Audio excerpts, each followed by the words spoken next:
Bloc, Monsieur Sainte-Marie. Mr. Sainte-Marie.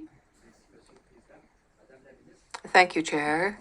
I'm going to ask you my two questions, and then you can answer them.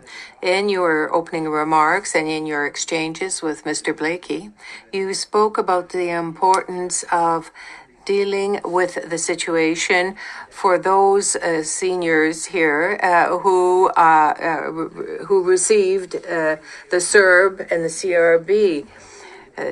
What we are concerned about this is that considering the CRB as work income to be calculated in the current year, and these people now have to refund the monies over a period of several years rather than in the year that is underway.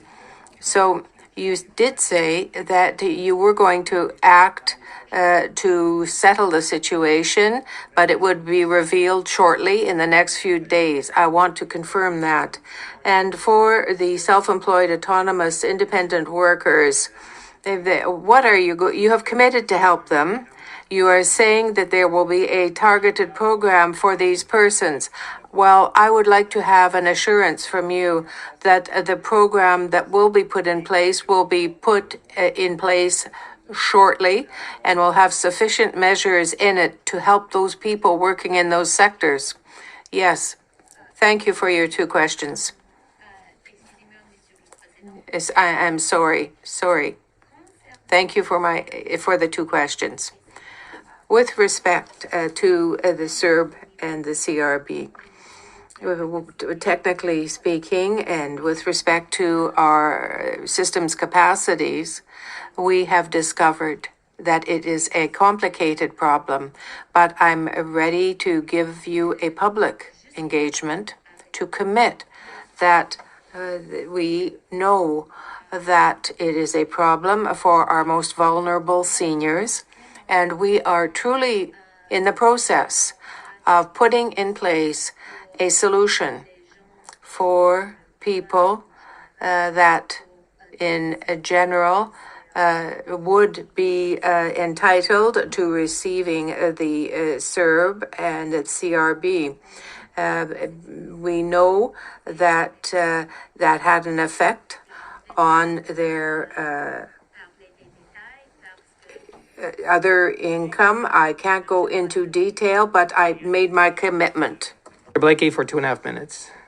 Yesterday at committee here, we heard the story of a senior in the Northwest Territories who has lost her apartment because of the GIS clawback and is living out of her car. So I just want to take a moment to really impress upon you the sense of urgency with which your government has to solve a problem that they've been aware of. I mean, we raised it at the very beginning of August, right in the middle of the summer. And there's been some media reports that there were briefings within government as early as May of this year. So it's not a new problem, and we really do need to solve it before more seniors are out on the street.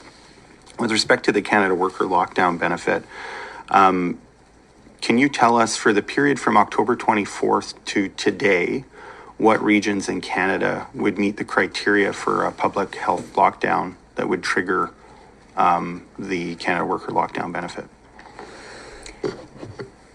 So can I want to quickly talk about your senior who you mentioned, because I do think it's an important point and something I try to think about quite a bit is I try to remember, and I think we all should, that we all have pretty comfortable lives. It's on the public record how much money each one of us makes.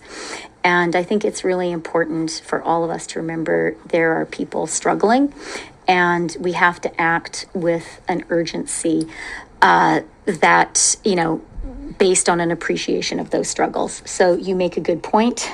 I do feel that urgency, and I am personally committed to getting this fixed.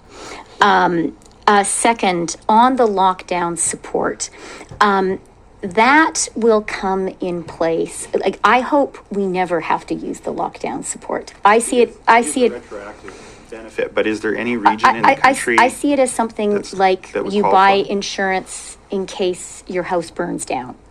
That's my feeling about the lockdown support. It is in case public health authorities need to go back to the kinds of lockdowns we had when COVID first hit. I'm an Ontario MP, the kinds of lockdowns we had in Ontario a year ago, and the kinds of region lockdowns we had retroactively last spring. We will that it would apply to? always be open to regions saying, hey, we qualify. Thank you, Minister.